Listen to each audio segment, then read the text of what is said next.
I met Bob or Robert Pearson in a chat called World War II in Norway chat. And I don't think the internet was very old because mostly you could just type in your answers. But he was very knowledgeable, and I was trying to learn about the history of Norway and World War II.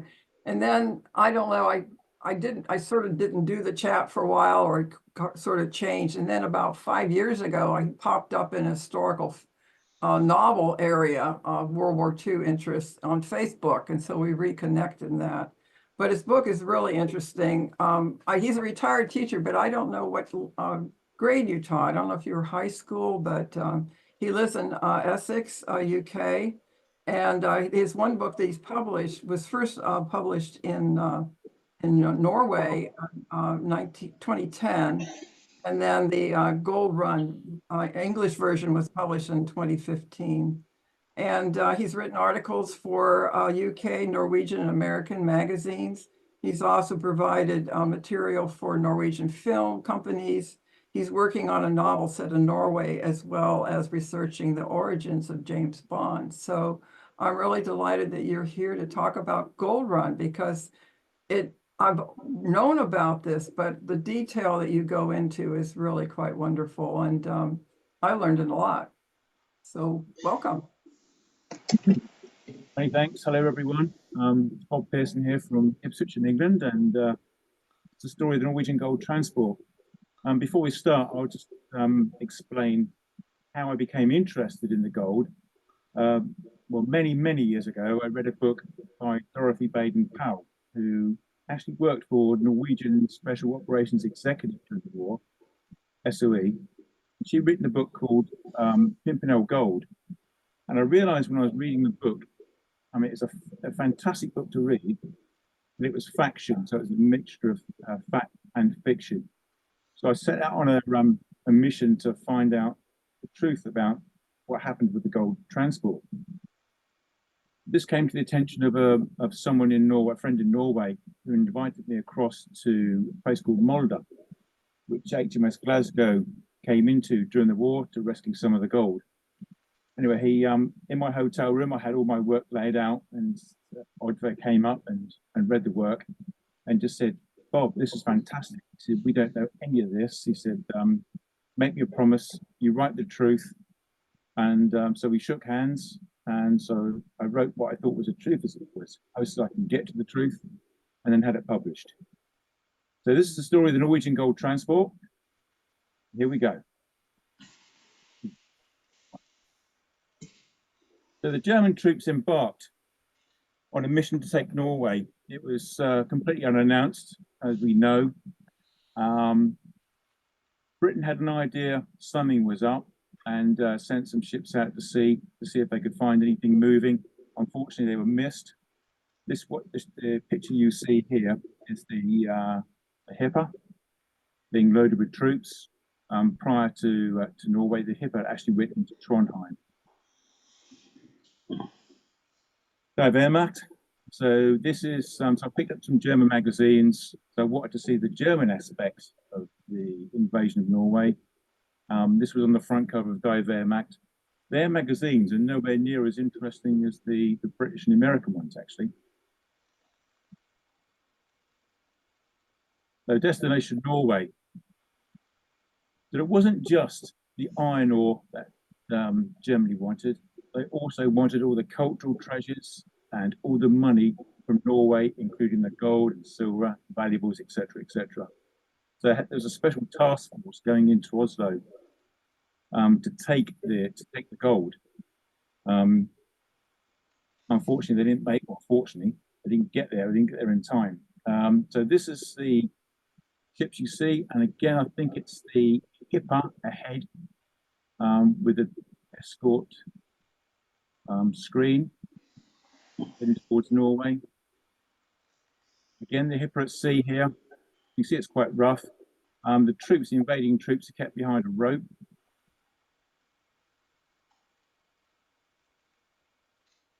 And the relaxation prior to invasion. They were quite confident, the Germans, that they were going to take Norway in one fell swoop. There was going to be no problems at all. They'll take the major ports, capture Oslo, and and then start to airlift troops in. And of course, it didn't quite go to plan. But this is actually a cracking picture of Germans. I think it's beer that they're handing out anyway, but post the invasion. Propaganda played a major part in the British aspect anyway. And this was one picture that appeared in Daily Mail.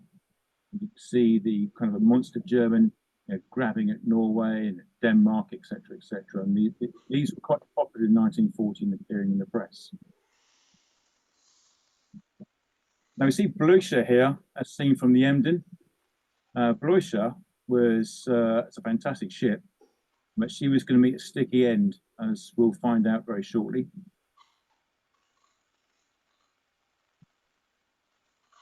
So guarding the gateway to Oslo, there's this huge fort with 3 large Krupp cannons. They were German-made cannons. The Blucher was stealing up the Oslo fjord at night. It was shrouded in mist. He should have had a destroyer screen ahead of her, but they were quite confident, the Germans, that they didn't need one, that the cannons at the fort were ancient and they wouldn't fire, and they were very confident that the Norwegians wouldn't fire on the Germans. But the commander of the fort, Colonel Berger Eriksson, was looking over the parapet and watching intently as these ships started to appear at the mist. There was no communication with his high command. The telephone lines had been cut, electric was down, etc., etc. So he had to make the decision on his own whether to attack.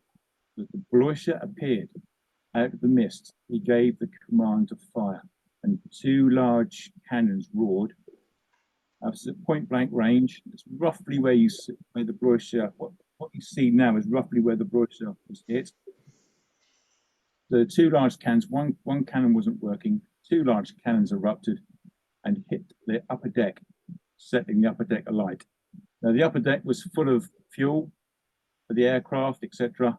And almost immediately, there was a conflagration and the ship was well alight.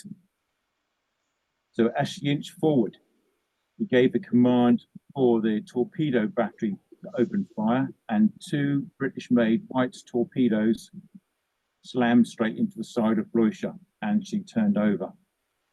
The destroyer screen behind her thought that she'd hit a minefield, so they turned back.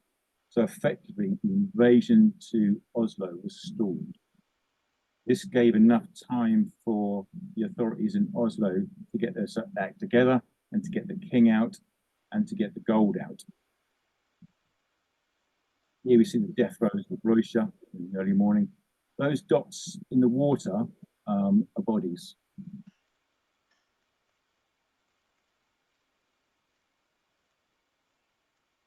Some of the survivors managed to get ashore, and this is not a very good photograph. This is what they call a wired photograph. So you see the lines going across. It's not very clear at all, but it gives you some sort of idea of kind of mess that they were in by the time they got to shore. These are lucky ones. It's estimated about 600 went down with the Blucher. These are troops landing at Fornebu. This is quite a good picture. And again, I think this one is from Tora Egen.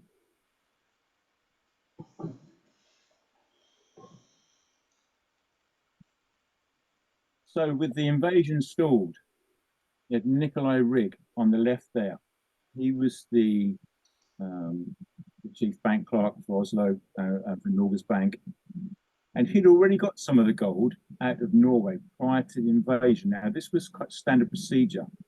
And the same happened in the UK, where they had the majority of gold holdings shipped to Canada in case they were invaded. Rigg had done the same. So there was only about 50 tons of gold left when the Germans invaded. So immediately he got his staff organized, and they commandeered some lorries and started to load the gold in earnest. The chap you see on the right there in the middle of the picture is Frederick Cousin. We'll come to him a bit later.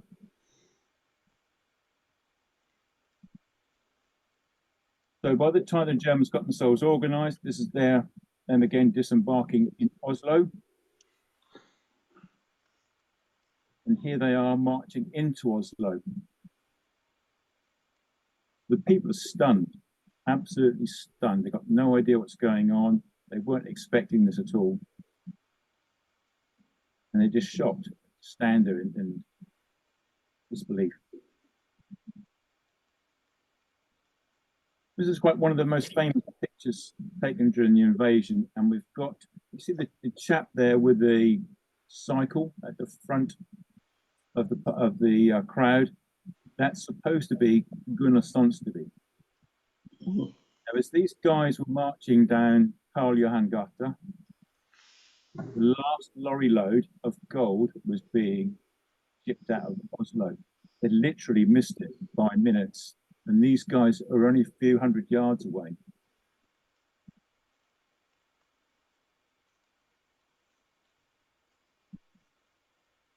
I'm not sure if this happened on the day of invasion, but it gives you some sort of idea. I think this is by the university. The only crowd they got there were a bunch of kids. And you can see Quisling on the right-hand side of your photograph.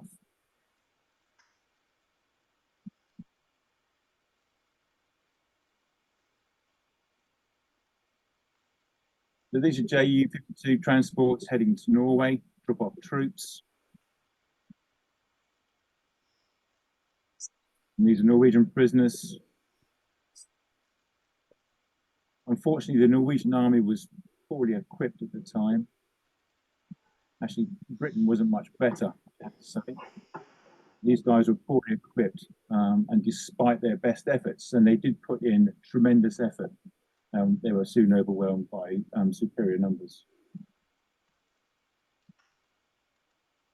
So the last lorry load of gold has gone out of Oslo, and it's in a convoy, and they're all heading to Lillehammer. This shows you the road to Lillehammer, which was very poor. I mean, the roads we have today are nothing like what they were then. This was all ice-crusted, snow-crusted roads, potholes everywhere, etc., etc. By the time this picture was taken, Norwegian troops were engaging the Germans and managing to stall the invasion, so at least their route towards Lillehammer. But actually, I forgot to mention Nordahl Grieg. He was in the Grand Cafe having breakfast with his wife when the Germans invaded. And on the morning of April the 9th, whilst he's taking breakfast, he recounted the German officer ran into the cafe and shouted, "Where is Quisling?" And at that point, he knew something bad was happening to Norway, and he quietly got up and left, him and his wife. And then he actually tried to join the German army, but was rebuffed several times, telling he was being told, "You've got nothing to worry about. It's all over. You know, just go home," etc., etc. He refused to go home and eventually made his way to Lillehammer, but we'll catch up with him a bit later. So this is Gudbrandsdal Valley. By the time the Germans had moved forward, British troops had arrived and engaged the Germans, and there was quite a fight in the Gudbrandsdal Valley. But again, they had superior numbers, superior equipment, and also they were masters of the air, of course, which we weren't in Norway. This gives you some sort of idea as to conditions heading towards Lillehammer.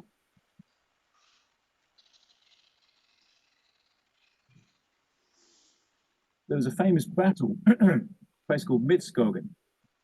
And one of those who took part was a chap called Johan Rogness, who you can see on the right-hand side there. That's his sister, Ruth Rogness, and she worked for the Gestapo. This was after the war, obviously. This picture was taken when they were reconciled. But she eventually lived in Germany with the man that she married. I forget the chap's name now, but that was her boss, and she married him and went on to live in Germany. So the picture on the left-hand side is a sketch, and we see Rogness engaging the Germans. Now, the the chap called Spiller, Helpman Spiller, and he'd taken on himself that he was going to race off and capture various bits and pieces from the Norwegians, and without permission, he took a bus of paratroopers, and they were engaged at Midskogen. And at this point, if they'd have beaten this crew here, they'd have probably got to Lillehammer very quickly and would have captured the gold. Spiller was actually looking for the king at the time, and because the king and the gold are quite closely associated, and we'll come across that a bit later in the story. So the gold arrived at Lillehammer Bank. It's about 50 tons worth, 23 lorry loads, and it was placed into the bank and into the vaults and then locked down securely. And it was kept there for around about 9 to 10 days. The Norwegians had no idea what to do with it, really. But it came to a point where the Germans were closing in on Lillehammer, and eventually it had to be moved. So they engaged the help of some locals, with lorries, and the gold was moved to Lillehammer railway station and then loaded onto a train. Now, at this point, Nordahl Grieg joins the gold transport. So effectively, he's been with the gold from Oslo all the way through, and it's quite an interesting story. This is the modern version, modern photograph of Lillehammer Bank. But when I visited, I wasn't allowed inside, unfortunately. It'd gone from a bank to something else, but whatever it was very secure. And despite having traveled all the way from the UK to Lillehammer to look inside, I was refused permission. So I just took a picture from the outside. There's a picture of Nordahl Grieg here.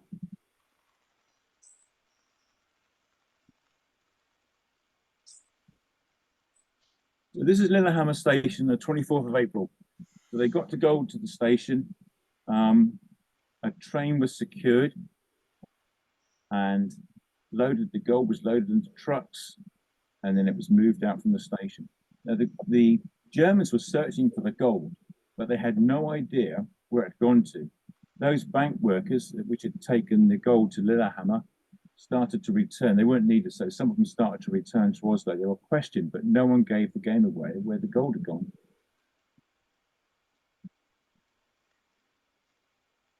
So to give you some sort of idea of context, really, so we see the station here. This is, if you see in the middle of the picture by the telegraph pole, is a lorry. It's not the kind of lorries that we know of today. These are more like trucks, pickup trucks, really, I guess. But that truck you see was the kind of truck used to take the gold to Lillehammer.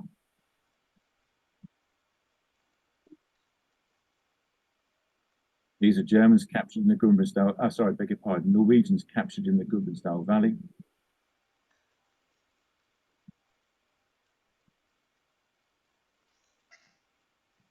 So the train eventually gets to Åndalsnes from Lillehammer. But Åndalsnes is being bombed almost round the clock by the Germans, well, at least during the daytime. The Germans couldn't fly at night, and because it was obviously a mountainous region, so it was dangerous. So they only flew during daylight hours. But the train was pulled back to Romsdalshorn. So this is the station you see on the right as it is today.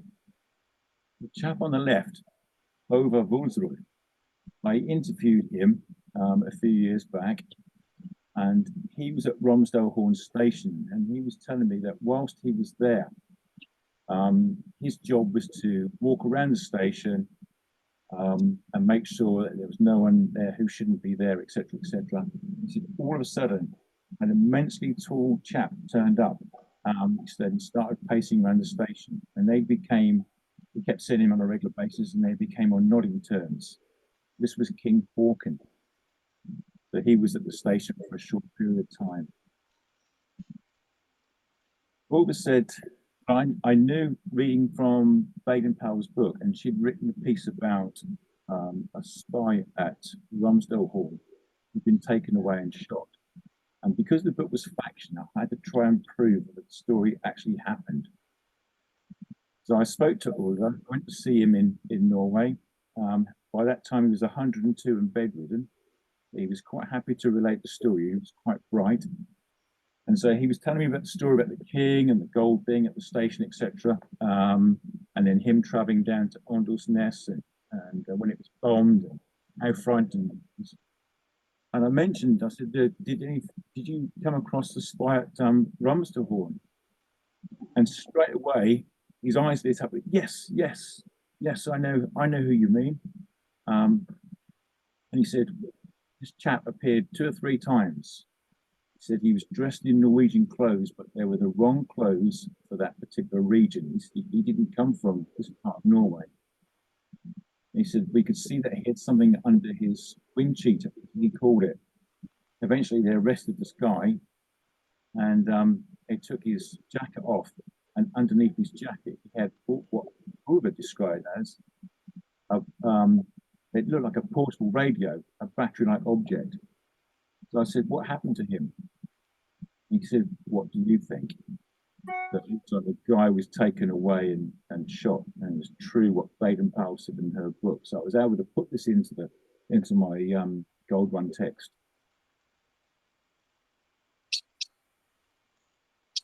So here we see Åndalsnes in flames. It was quite badly bombed. The port was almost disabled.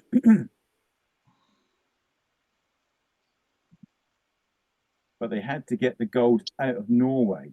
It was quite crucial. They needed the help of the Royal Navy. The Royal Navy said they were happy to supply cruisers. But the problem was they knew that the cruiser could come in to take the gold, but would only be there for a very short period of time. Here you see some further destruction in Åndalsnes. And this is a later picture of railway wagons destroyed. And these are the similar wagons that carried the gold into Åndalsnes. So HMS Galatea races in into the port. The train is moved from Romsdalshorn to Åndalsnes, and they start loading the gold in earnest. And they managed to get 200 boxes on board before the Germans returned once again. So unfortunately, Galatea had to get out of Åndalsnes, and she went straight back to the UK. And she was attacked all the way back until she got into Rosyth in Scotland. The 200 boxes were taken off Galatea and immediately trucked down to London.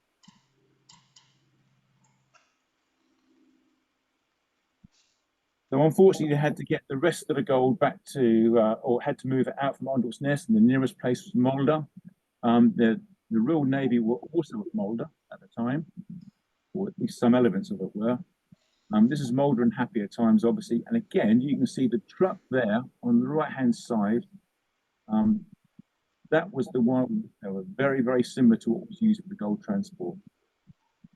I draw your attention to the church in the background because you'll see it in a different state very shortly.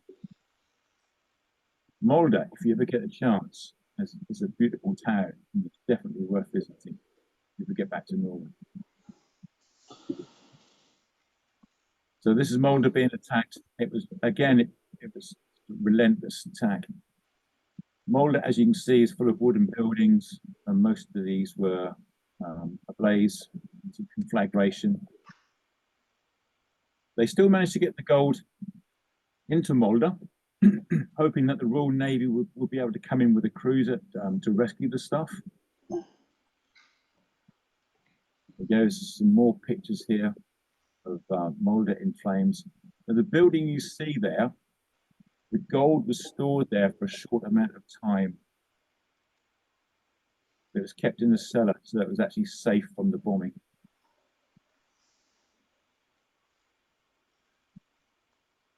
And there's another picture. This is the reverse side of it all now.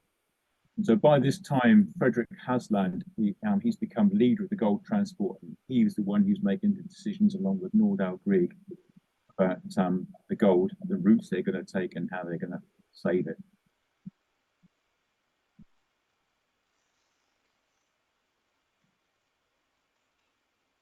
So again, the Royal Navy is contacted, and HMS Glasgow is ordered to come in.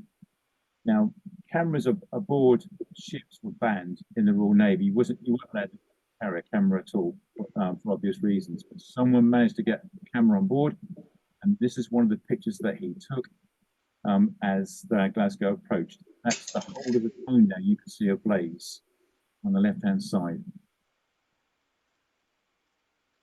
There's a HMS Glasgow, a town-class cruiser. So she was skippered by a chap called Pegram.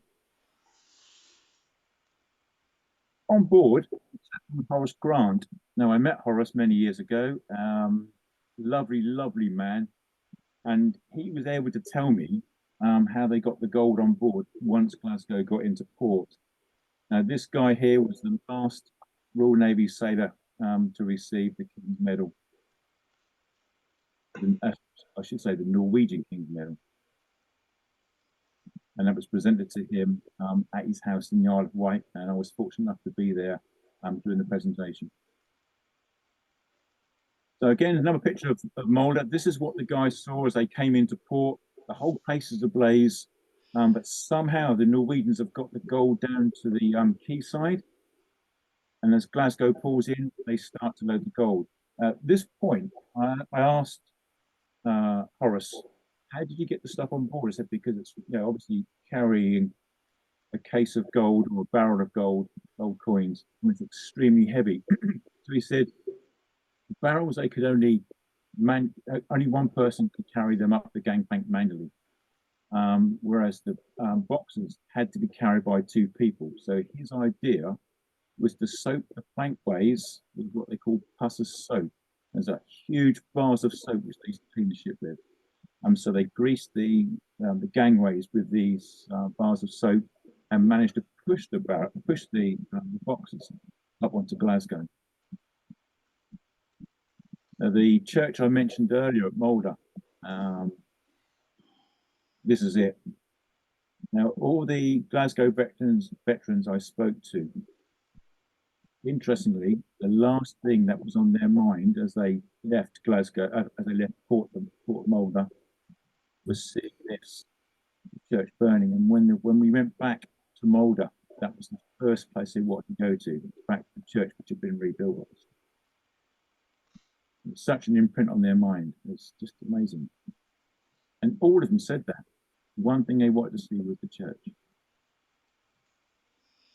So this is the Lagona, and at the time she was the king had managed, was at Moulder, and he boarded Lagona, and Lagona came alongside Glasgow, and the king stepped off Lagona onto Glasgow, the king and crown prince. This was whilst the port was still being bombed. It's being bombed by these aircraft, like called Heinkel 111s. This one is over Moulder. This was taken from a Luftwaffe photograph, obviously. There's another picture of Glasgow, quite a sizable ship in her time.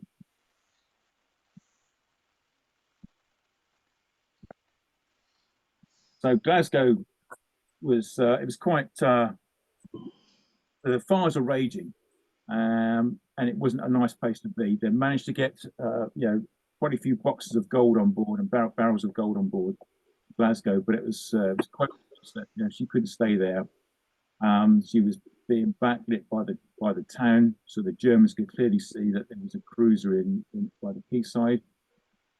And HE 111 came over low to attack. A chap called Colour Sergeant Halford, he was a Royal Marine, and he was manning one of the guns on top of Glasgow Bridge. And as the aircraft came over, he emptied a whole magazine into this HE 111. It's not this one in particular, but just to give you some sort of idea. But the bomber flew over Glasgow, flew it over the fjord, and then exploded. And at this point, Pegram said, "That's it. Okay, lads, we go." So you got the king and you've got Crown Prince Olav on board. Now, this one has taken aboard Glasgow, and you can see there in the distance, there's an escort destroyer. I can't make out which one it is, but she only had two escorts, two destroyers with her at the time, Jackal and Javelin, and that's one of those two. But with the king on board and Crown Prince, he knew he had to get away, and so they let go, pulled half the quayside away with them. This part of the story gets quite controversial because the Norwegians said this never ever happened, but according to every Glasgow sailor I interviewed, they all said the same thing. They went astern at full speed and stayed like that for 2 hours. And they were using a navigation chart and a compass to steer by. So they were going astern, full astern, in the dark of the fjord. And if you've ever been to Mulder, you'll know that there's these rocks and that nearby. You've got to be really careful. You've got to know what you're doing. Otherwise, you're going to run your ship aground. There was an amazing piece of seamanship in 2 hours that this ship went astern, and then it turned around 270 degrees, I think it was, and then she made her way north because that's what the king wanted. He had, Pegram also had members of the Norwegian government on board, and they were arguing, as politicians do. And Pegram turned to the king and said, "Where do you want to go, sir?" And he went north. And Pegram said, "North it is, sir." And so he took him north.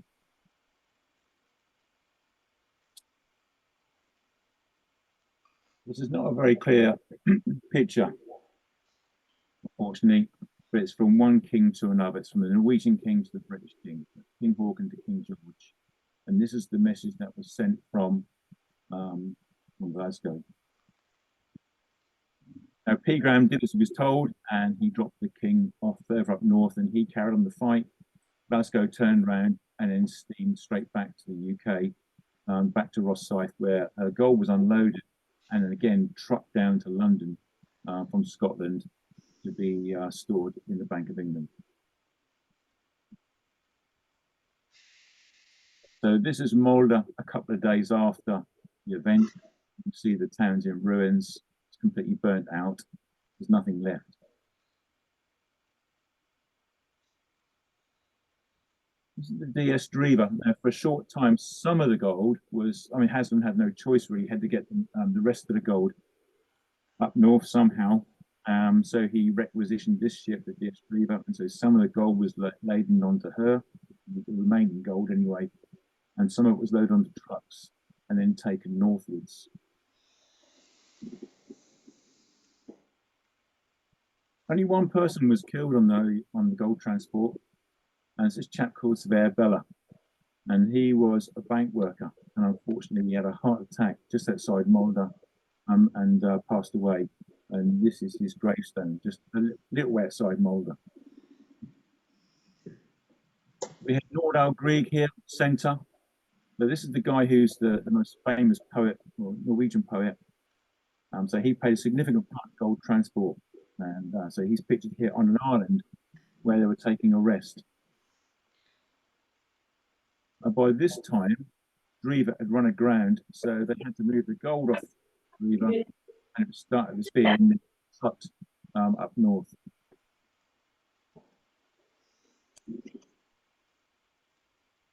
Eventually, Haslam had the idea of hiding the gold onto 3 fishing vessels.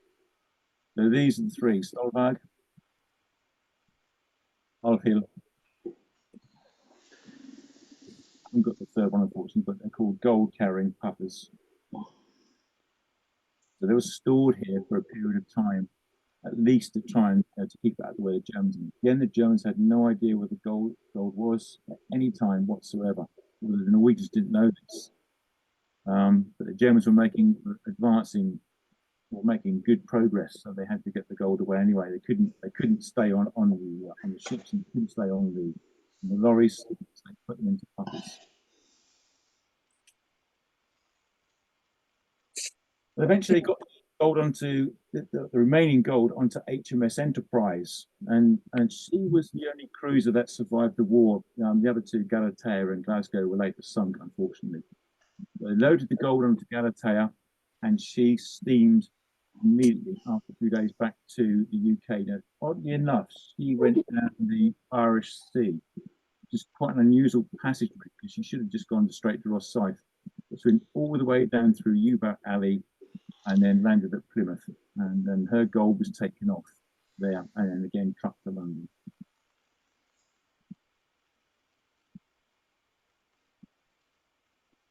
King was still in Norway, obviously. He had to be evacuated. He couldn't stay in Norway. Norway was in 1940, and so HMS Devonshire raced in and picked him up, and then carried him back.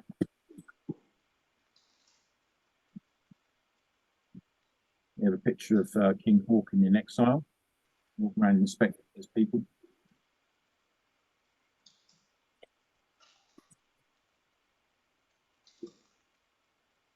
Once the gold got back to England and it was stored into the bank, moves were made by the Norwegians to get the stuff out to Canada. It was quite clear it couldn't be kept in the UK because the risk of invasion was great in 1940.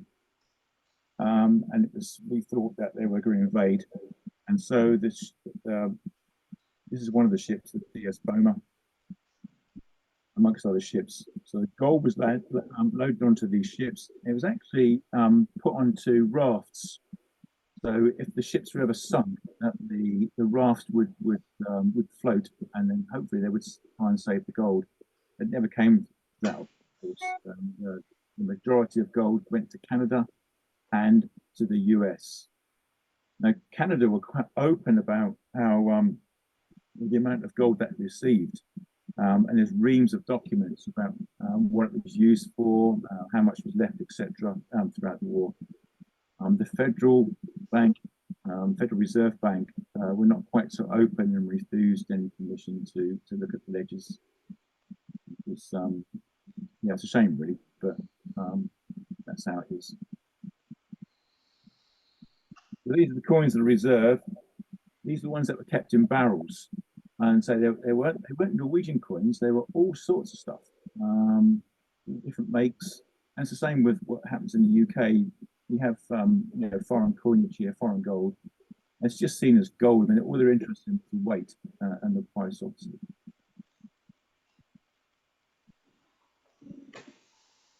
So this is a bit of an extra one here. There were 2 gold transports, and not much is known about it. And the second one was an American. These are troops aboard the Admiral Hipper approaching Trondheim. It's quite a nice shot, this one. The background to the field leading at Trondheim. So as Hipper came into Trondheim, she asked permission, often an American ship, which of course was neutral at the time, if she could lay alongside her. Now, the captain of this ship, the American ship, the SS Maud Maxey, refused, saying that he was a neutral ship, so he couldn't have Germans on board, or walking across his ship anyway to get into the harbour. So he moved his ship. Now, the Hipper was skippered by a chap called Helmut Hay. Quite an interesting chap, probably one of the nicest Germans I've ever come across. A true gentleman.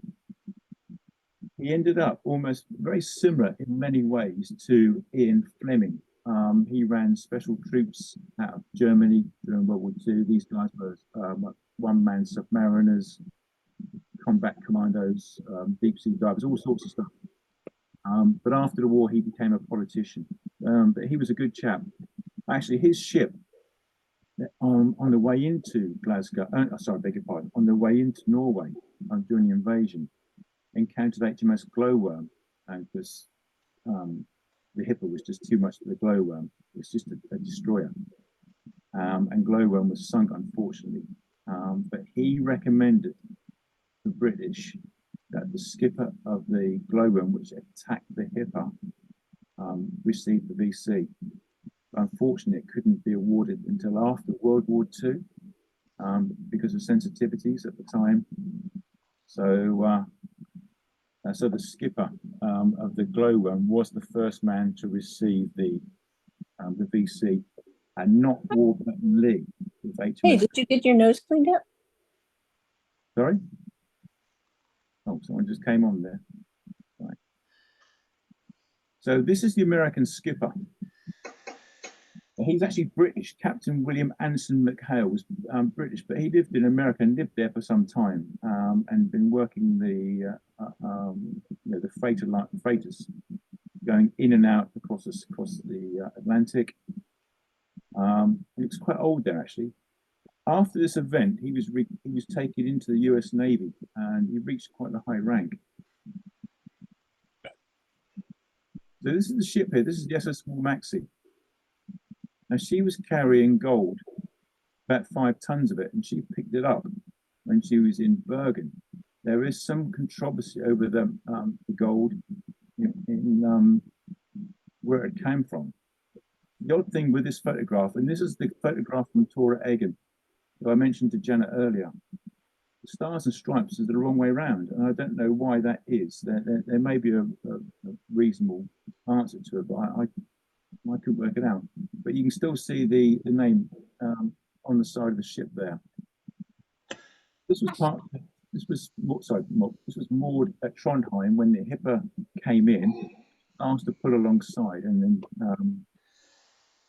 McHale refused and then moved his ship, knowing it's full of gold, moved his ship anyway further out, so the Hipper could come in and Pearson. So whilst it was in Norway, it couldn't be moved, the Maxie, because the Germans had refused, but they said that the ship could leave, but they couldn't provide a pilot. Now, McHale knew that the seaways were mined, and then obviously couldn't risk his ship. So whilst he was waiting to get away from Trondheim, these guys here built their own rafts. So this is the crew here, the Maxie, having built their own raft. Looks pretty good job to me. Eventually, McHale managed to get hold of a pilot, a chap called Dahl, and I think Dahl is the guy here standing right at the front with the life jacket on, which doesn't quite fit. You can see McHale behind him with field glasses, binoculars, watching out. So Dahl was the one who guided the SS Maxie out to sea. Now, McHale said they might have to take him all the way to America, and Dahl was okay with that. But fortunately, they managed to find a place where they could stop, and Dahl left the ship in Norway. So McHale got this radio operator, a chap called Joseph Tomaskovich, I think that's how you pronounce it. And he continually broadcast from Trondheim until they were way out into the sea that the SS Maxie was making her way back to America. They were quite concerned that they might be attacked by the British or indeed by German Luftwaffe. So this was like an open channel, and this guy just kept broadcasting continuously. This is obviously taken in port because he looks one very, very happy man. So part of McHale's cargo was 44 tons of antimony, was to be unloaded at Bergen, but on which ship to Sweden. The British authorities in New York, aware of the Maxie's cargo and route, knew Sweden was importing substantial amounts of antimony. Now, this is used to increase the hardness of machine bearings and ammunition. And unfortunately, it was more than what Sweden required. Was the antimony destined for Germany, and were the Germans paying gold, or was it another country? Intriguingly, again, the Federal Reserve Bank in New York stated they have no responsive records of the gold shipment, whilst instead the bank in Stockholm said they have no recollection of any documents concerning the Maxie or any cargo of gold. McHale says different. He actually wrote a book about it after the war. However, in appreciation of services rendered, the American Marine underwriters presented McHale with an 18-karat gold pocket watch in recognition of his resourcefulness and resolution at Trondheim. So, guys, that's it. That's the book I wrote about the gold transport. It's very, very, very short and compact, but I hope it gives you some sort of idea of what I got up to and what I looked at and the depths I went to. It was thoroughly enjoyable. I started to write the screenplay for this because I knew it would make a terrific movie. And I actually started writing with another screenwriter, a Norwegian screenwriter, until he emailed me one day saying, "I don't work with people who work with others," and then refused to elaborate. Anyway, we had no more contact. I had no more contact with him. That was it. And it wasn't until about 3 or 4 years later when I got involved with the Battle of Narvik story, which was something else. That was really special. I'd found out that basically the story had been taken by another film writer. Unfortunately, the chap I was working with assumed wrongly that I was working with this other chap, and it wasn't the case at all. And they made the film called Gold Run. It was shown over here. It's faction, so it's a mix of fact and fiction. And I think they could have got away with complete fact, but they decided otherwise. So thank you for listening. I'm open to any questions. Please fire away. I'll answer as best I can.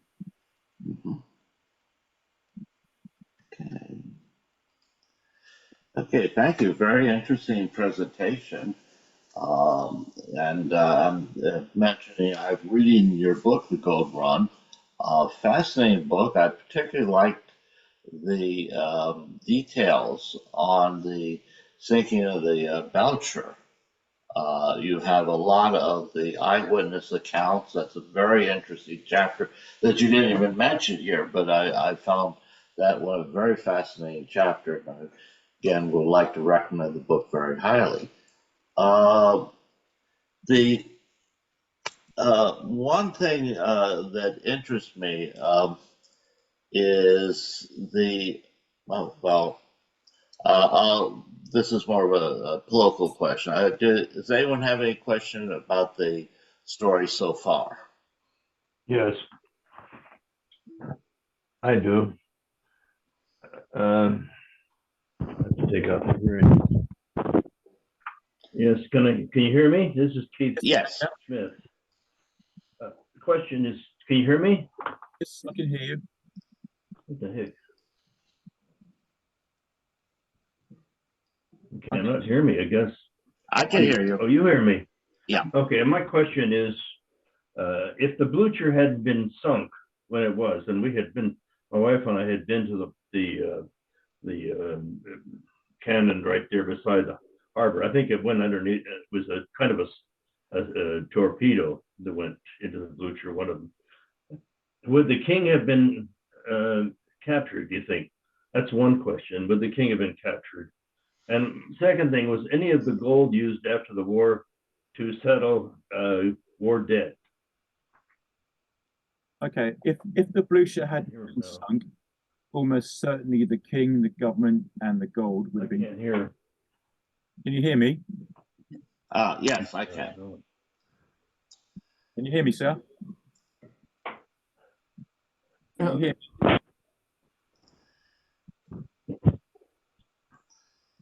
Can you hear me now? Yeah. Okay, so if the Blucher hadn't been sunk, almost certainly the king, the government, and the gold would have been captured by the Germans. So Colonel Birger Erikson, in my view, is a national hero. Yeah. And regards the gold, how it was used afterwards, I think it was from what I can gather, it's a bit like Britain really. They used the gold to buy certain things. Certainly the Norwegians used theirs more wisely than we did. And we were bankrupt after World War II. The whole country was bankrupt. It wasn't paid off. The debt wasn't paid off to America until I think it was 2007 or 2009, something like that. But Norway paid their way through the war, so they weren't in debt. They had the receipts from the mercantile marine, and of course they had the use of the gold. Very interesting story, I would say. Hi, Janet. Yeah, I wanted to know how they communicated as they're moving the transport. How are they communicating with the ships? They had someone who's doing that. You know, you're going to come in here and we're going to unload here. How do they communicate from shore to ship? They had essentially they had Royal Navy officers in Åndalsnes port and at Molde. so they could actually get the message out to the ships, to get them to come in. But the message went to the Admiralty, and then from the Admiralty went to the ship, and then the ship would then come in. It's quite a long-winded method, really. Obviously, hadn't got restricted by phones, etc., etc. So, yeah, used by radio. But yeah, that's how it was done. They had these. They call them port officers. Essentially, these guys were running the ports. So ships were coming in and going out, and these guys were the liaison officers. They were the ones who were organising the ships that would come in and offload. And when they offloaded, it was, you're talking, a very short time, because the ports were being bombed, and so they had to get the men off and get the ship out straight away. Wow. Yes, sir. Gary, you. I'll make this fast because I want to say a few things. I don't know if everyone is familiar with a book called Snow Treasure. It was published in 1942, and it's still being published. Yeah. It's a 9th grade book for children, and I own many different copies, hardcover, softcover, and whatever. And it's not. It has a very high rating, although I don't like certain things about it, like the fictitious town in Norway. I don't like the name. The book is too mild in relation to the Germans, as far as I'm concerned. But I have probably sold more copies of this book than anybody in the world, because I worked for Borders Books when they were alive. And in one case, at the cash register around Christmas time, I sold 8 copies to one person. So I know about Snow Treasure. Now, they made a movie, Snow Treasure. Yep. And supposedly it's on YouTube, but I somehow I acquired this movie years ago. It's terrible. Any one of you people can make a better movie in 2 or 3 days than what was done. I'm not going to go any further with that, with the movie Snow Treasure. Okay. Thank you for that. I'm almost certain Marie McSwiggan was Right. commissioned Mhm. by Oscar Torp, the finance minister, to write the book, and it was written as like a propaganda type book, and was successful with American children. But of course, there's no way children could carry gold on sledges, etc., etc. That was just completely fictitious. But the Germans had no idea where the gold had disappeared to. They hadn't got a clue, and so this was a kind of tease, really, and quite a clever one at that, I suppose. And it's good to see that they're still being published in America and still being read. Jorgen has some points. Jorgen? Yeah, I was going to say it when you mentioned that book, because I had some presentations for Norwegian groups here about history, and I've been asked so many times by people who believe that was the story. So it has had an enormous impact. People, probably closer to my age or younger, but it's the first time I had no idea. I'd never even heard about it before I moved to the US. Yeah. And but then I realized, wow! So I had to pick it up and just read. So I knew what it was all about. And of course, it's a children's book, all fictional, but still, a lot of people believe that's the true story. Can I continue? From a propaganda perspective, it's perfect. It works. Bill, can I continue just a little bit longer? Sure, please. Okay, so I don't know if there's 2 points I wanted to bring up. The fact is that at the beginning of World War II, out in the Pacific, an American submarine, I believe the Trout, number 202, took the Philippine gold out of the Philippines, probably to Australia, before going to the United States. So taking gold out of countries at wartime seems to be a thing that happens regularly. There was another thing I was going to say, but I don't remember what it was now. Oh, many years ago, I thought, I thought, and I'm still thinking of writing a sequel to Snow Treasure when the major character, the boy, comes back to Norway and about his life for a period of time after World War II. And I would want to write it in the same style exactly as Marie McSwiggan, you know, so that it sort of blends in. But I never did anything with that other Do than, you do you know anything about Marie McSwiggan? I'm sorry? Do you have any back? Who was she? Was she who was the woman who wrote the book? You know, I have a biography of her, or what her connection was, Well, other than Marie, maybe a children's writer. well, Marie McSwiggan is no longer alive. She Yeah. was from she was from Pittsburgh area, by the way, and was involved with the University of Pittsburgh and wrote many children's books, but I don't know what else she wrote. But so it's fair game to do whatever I want with it, I guess. Yeah, well, I think you wouldn't have any copyright problems. So. But okay, and the other point is a major World War II point is the fact that Hitler went into Norway earlier than what he expected because of the Altmark affair. Altmark, I believe, or CK. Yeah. The Altmark being the mothership for the battleship Graf Spee, which eventually was hiding in a fjord in Norway. And nobody's ever done a movie about that. In fact, the British should have done a great propaganda movie about the saving of all the sailors uh, that was that the Altmark had that from the ships that they torpedoed. They they did it in a nice way, so they tried to save people a little bit. But nobody's ever done a movie, and I cannot understand British are so good with World War II movies. They could still do a movie about the Altmark, and there's a lot of material about the Altmark, books, paintings, everything. And he got so upset with what the British did in that fjord in Norway, in southern Norway, that he decided to go ahead earlier than expected and go into Norway. That's one of the reasons. Anyway, yeah. Question.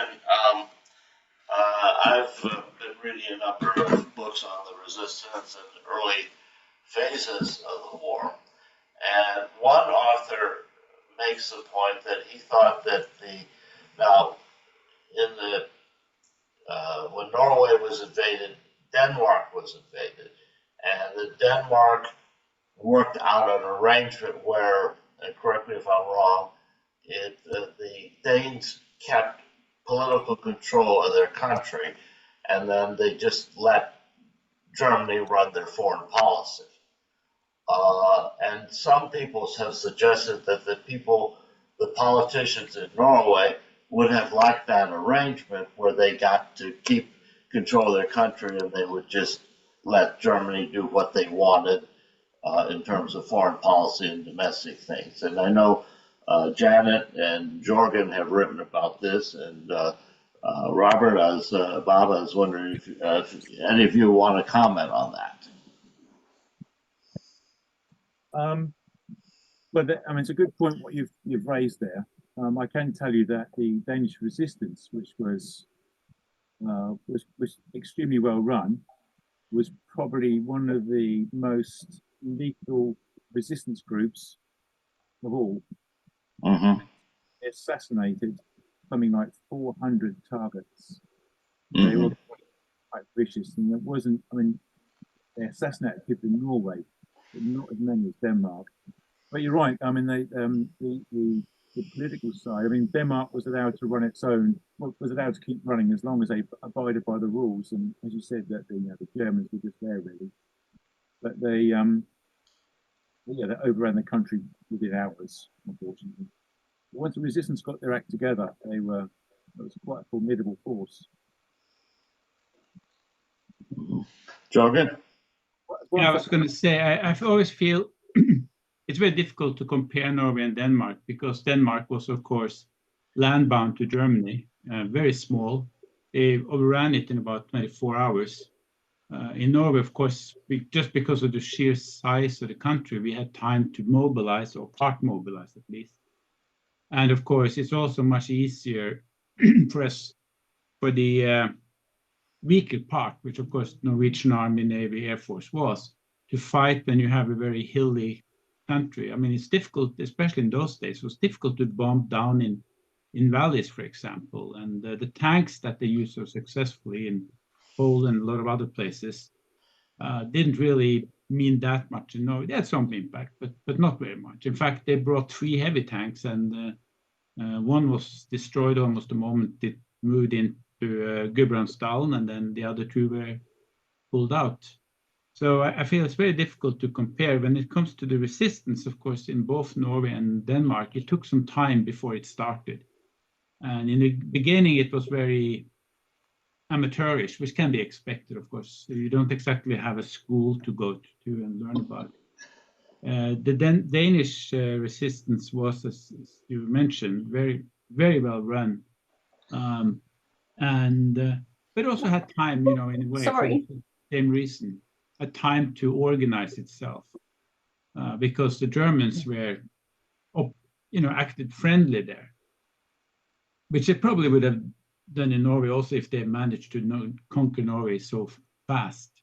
So it took a little bit time before people woke up to the reality. But of course, in Norway they had been fighting, so a lot of people were not huge numbers by World War II standards, but still a lot of people knew people who had died, or all these things. So it's very difficult to compare because the geographical factor is such an enormous factor for both countries in the World War II experience. You brought up a really good point there, actually, and that's well made. The chap you saw a picture of earlier, Johan Rognus, he was one of the first resistance. He organised something called the R Group, and then eventually he was invited over to the UK, so he was like one of the initial beginnings of the resistance in Norway. Quite an interesting chap, actually, unfortunately, but then he was sidelined midway through the war. That's another story. But yeah, interesting. I say his sister Ruth worked for the Gestapo, but they were reconciled after World War II, which was good. One thing we had, our last speaker was talking about his mother, who was Miss Ossel, essentially, and she was in a conversation. They were saying, well, Norway you're not doing a good job with the war. And she said, I'm sorry, but, I think he's saying you talk too much. And she said, I'm sorry, we haven't had a war in centuries. We don't know how to fight them. So Norway, was coming in. They missed World War I. I'm pretty sure they're happy to do that. They really hadn't had a war in centuries, so it took them a while to get up to speed. I mean, that's true enough. I mean, they were also reliant on the British as well at the time, and I sort of got documented evidence of that. And because the Royal Navy was the most powerful navy in the world at the time, and because they guess if the Germans invade, the British will come and help us. But it didn't quite work out really. Janet, you have a point? Yeah, this is changing the subject, but I'm glad you brought up Nordahl Grieg, because I knew he was the nephew of the composer, and I was first introduced to him through his poetry. So the only thing I knew about him that he had been shot down. I don't remember when that happened, but I read a lot of his poetry as I was trying to get a sense of Norway culture when I first started out. I actually quote some of it in my novel, Justing Affair. And it's stuff's quite beautiful. And it's really amazing that he got involved early on with the gold transport. I think that's fascinating. He was kind of a hero too in the literary field before the war started. Well, the guy I mentioned who I interviewed, the 102-year-old Ove Roswood, actually sat down with Grieg and they chatted. And I said, what was he like? And he just said, he was a lovely, lovely man. He said the most elegant individual that he'd ever come across. A really nice bloke. Unfortunately, he was killed on a bombing raid over Berlin. I think it's 43. Anyway, yeah. John, you have a comment. Yeah, to your point earlier, Bill, about the surrender and all, there's a very good book called The Hitler's Preemptive War in Norway. It's written by Henrik Lundy, who was an American colonel, but he was born in Norway. It's a very thick volume of a book. And it's worth looking into. What's interesting is inside Germany at the time, that this was Hitler's idea to make this invasion before he thought the British could get in there. And the German high command was so nervous about Hitler, and he had been winning so much that they just felt, this is according to the book, that he was unstoppable. So they thought a real defeat would basically take away his power in Germany. So in the book, the plans are leaked to the embassies of the British, Danish, and Norwegian embassies that this invasion's coming. But the reaction in Denmark and Norway is one of denial. They just don't want to face up to this possibility. But the other complication in this is during the invasion, when some of these ships are coming into the different fjords that have fortresses, they're not sure whether they're German or British. And they've been told if they're British to let them come in. Yeah. So it's a very complicated situation there, but it's a great book. It goes into great detail on the whole campaign, all the aspects. And part of the early trouble in Norway is the supply stations. The Germans don't have a lot of supplies, but they're able to capture the Norwegian arms depots and use that for supply base. And it's kind of if you read the book, it's really a democracy struggling to respond to this invasion. And like the earlier point, they just weren't ready for a war. But it's a good read. I mean, it's a long volume. If you've got maybe it's a good thing for the middle of the winter. Very good book. There just seems to be an amazing amount of very good books written about World War II. I mean, it's just there's so many fascinating stories there. I just have a follow-up question about that, the last speaker, and to clarify who it was that leaked that information to the UK and to Norway. Was that German military folks that leaked that, or? Yes, German military folks. Huh. They're looking to set Hitler up for a major failure. So Wehrmacht. Yeah, so this inside the Germans, and I can't remember exactly how they're organized, but they have this high command, which is their professional military. And then there's this other high command, which is sort of the political aspects driven by Hitler. And Hitler, I think, is very suspicious of his generals throughout the war. And so he has this other way to sort of oversee them, if you would. And so the plan, they're told to prepare this plan for the invasion of Norway. And the Wehrmacht, I guess you're right, is convinced that, if he gets another serious victory, there'll be no stopping him. And they also know that this Russian plan is in his which nobody wants to do. And so they know a lot of his aspects. So basically, they're looking to help him fail. Mm-hmm. It should be mentioned. Sorry. And Hitler did have problems with his generals. I mean, they did try to assassinate him in 1944, which is certainly a vote of no confidence. Mm-hmm. Yeah.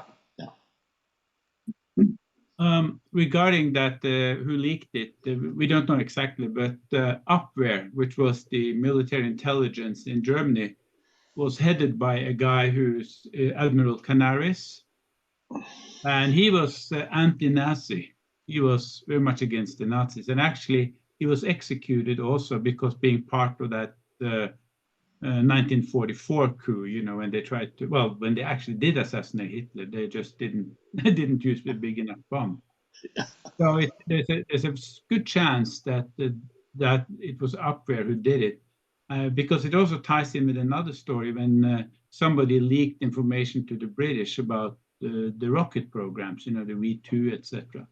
Because the first impression they had was that, oh no, they can't build a rocket to be able to carry a ton to other countries, and of course the Germans could. And today it sounds strange, but again, we don't know who leaked it, but it's very easy to believe that it is, or guess that it was Admiral Canaris and some of his people. Yeah, I think the book does say it's him. I can't remember. I haven't read the book for a few years, but I think you're right. Admiral Canaris was the one. And so Admiral, it doesn't sound like a German name, Canaris. Well, he was an admiral in the Navy, and Canaris, Canaris, Canaris, that sounds, you can say that in German. Okay. Southern Okay. German. Okay. Yeah, I think Rommel was involved in the assassination attempt, I believe. Yes, that's he was at Intentional. least aware of it, and he was given the opportunity to commit suicide rather than having his family punished. So yes, Right. I understand. When it comes to the German names, remember that a lot of officers had different names before the war, because Germany had, of course, taken over parts of Poland, and there's been a lot of people. And then the Nazis, General Falkenhorst, who was the supreme German commander for the invasion of Norway, and didn't know much about Norway. He had been to Finland, and the first thing he did was buying a map, a road map over Norway, because he had to find out something. But his real name was just, well, this is Polish, so I don't speak Polish, but it comes out as something like Jacobski or something like that. Jacobski, okay, yeah. But I think he changed the name to the undoubtedly more German-sounding Falkenhorst. So it was obviously not a career have a Slavic name was probably not a career-winning move in Germany at the time. Apparently, when the Britons heard that we were sending General Eisenhower over, they were questioning what side he was on, because Eisenhower has a good German name. So yeah. Well, I had a question about the gold. So that, Robert, you mentioned that there was a certain amount already shipped to Canada before the war started. Do you have a sense of the percentage of how much was already out of the country before the war started? I must admit, I don't know. Okay. I do know from the UK aspect, you had to have a small amount of gold in the country. You couldn't ship a lot out with one go. And so we had a small amount, a few tons in the Bank of England. And the majority of it shipped out prior to World War II. Okay. Yes, it's the same with Norway. And actually, the Bank of Norway is run on the same lines as the Bank of England. So that would have been very, very similar. So they would have shipped out, say, maybe 200 tons and then kept 50 tons back in the vaults in Norway. I'm just using that as just a rough guide, really, but similar to what happened in the UK. They shipped most of it out because they were afraid of invasion, but some of it was kept behind. We are not allowed, I think it's constitutionally, to have all our gold shipped out in one go. Yeah, because I was looking at the I guess the website of the Danish National Bank, and then they said that prior to World War II, they had shipped 40% of their gold out of the country. Many countries had. Yeah. So I was just curious about the Norwegian bank. I was going to say a fun little fact is that the Norwegian bank does not have any gold reserves anymore. And same with UK. Yeah, so go on. Yeah, they sold all of it. Yeah. I don't know if anybody saw the write-up in Fortune magazine about the director of the Norwegian fund, the large investment fund. It's now heavily invested in the U.S., like over 50%. So I guess that's sort of a positive thing for the U.S., perhaps. Yeah. But the commentary in the article, the The fun head says the Americans are just more ambitious than the rest of the world. So I don't know how valid that is. But I'm not so sure we've got our gold reserves either. There's rumors that the bank downtown Manhattan is missing them. Yeah, there's all these maybe questionable sources that are saying that no one's seen the gold in Fort Knox in decades. And I'm not sure. I wouldn't quote them, but there's rumors on that. Oh, incidentally, the Norwegian sovereign was it the Norwegian sovereign fund, Norwegian sovereign wealth fund, as of March of this year was $1.62 trillion, or nearly $300,000 per capita. So it's a huge, for a country the size of Norway, it's a huge fund. So it sort of dwarfs any gold reserves that they would have had. I asked for my part to be paid out, but so far I haven't heard anything. You have to go get it. Yeah, right. Show up and claim it. Yeah. And yeah, Robert, what is the probably the most surprising thing that you found out? You did a lot of research, and the book is terribly well written.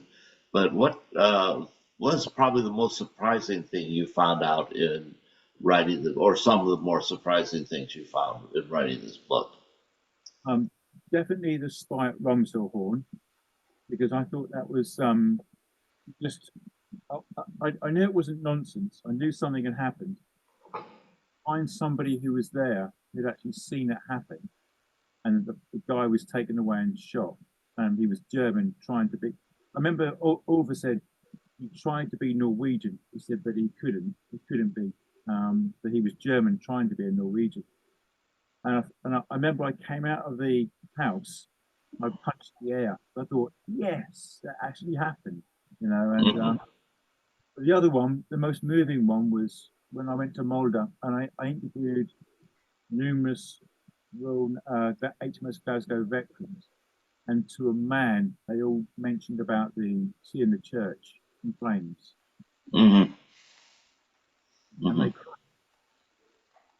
Mm-hmm. After all them years, and they were still affected by what one of them said, I left my heart in Norway. Mm-hmm. So I went through the war. He said I had many experiences. He said of death and destruction. He said, but I left my heart in Norway. I had to go back for it. That was quite, and to talk to these guys, and also for Glasgow to go astern. We're talking at 30 knots astern in the dark up a fjord. 2 hours is superb seamanship by any stretch of the imagination. And to do that, I thought, wow. And all these guys, all these veterans, were backing up the story. Said, yeah, we did that. Never been astern so fast in all my life, was what they generally said. And I thought, wow. But the time factor, I said, how long was it for? And I actually knew because I'd got the logbook in Glasgow, so I knew she'd been astern for 2 hours. And to a man, they all said, oh yes, about a couple of hours. And then we turned full circle. They turned 270 degrees and then headed north. So that proved that they were right, and it actually happened. And because they got the king on board, you think, blimey, the king got 25 tons of gold, king and the crown prince. That's some story, really. Does that mean, I'm not a nautical person. Does that mean that the boat was going backwards? Yep. Okay.